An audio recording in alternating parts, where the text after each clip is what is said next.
दिल टूटकर उस औरत ने अपने ही आंगन में आग लगा दी। फिर मौत का नाटक करके वह भाग निकली और चुपके से अपने बेटे के साथ उत्तर की ओर जाने वाली गाड़ी में बैठ गई।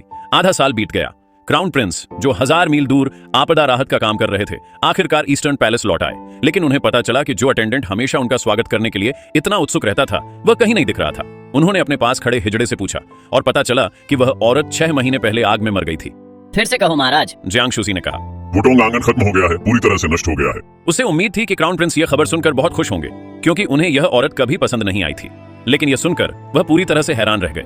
फिर जैसे उन पर कोई भूत सवार हो, वह बहुत देर तक जमे रहे और फिर उस औरत के पुराने घर की ओर भागे। उनके जैसा कोई कैसे मर सकता है? वह मुझसे पूछ रहे हैं, है ना?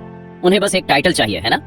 महाराज, ये सच है कि वह चली गई है। कुछ दिन पहले इसकी खबर फैली। जब आग बुझाई गई तो तीनों इतनी जल चुकी थीं कि पहचान में नहीं आ रही थी, लेकिन इसे जरूरी नहीं समझा गया, इसलिए इसकी खबर नहीं दी गई। उन खंडहरों में क्राउन प्रिंस को एक हेयर पिन मिला जो उस औरत को सबसे ज्यादा पसंद था। वह दर्द से चिल्लाया, काश वह वापस जिंदा हो जाती तो मैं उसे वह टाइटल देता जो वह चाहती, यहाँ तक कि क्राउन प्रिंसेस का पद भी। यह सदमा सह न पाने के कारण क्राउन प्रिंस को खून की उल्टी हुई।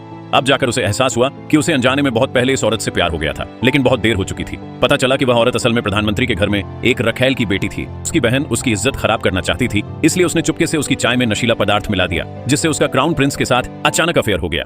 कुछ ही समय बाद उसने क्राउन प्रिंस के लिए एक बेटे को जन्म दिया। उसने सोचा कि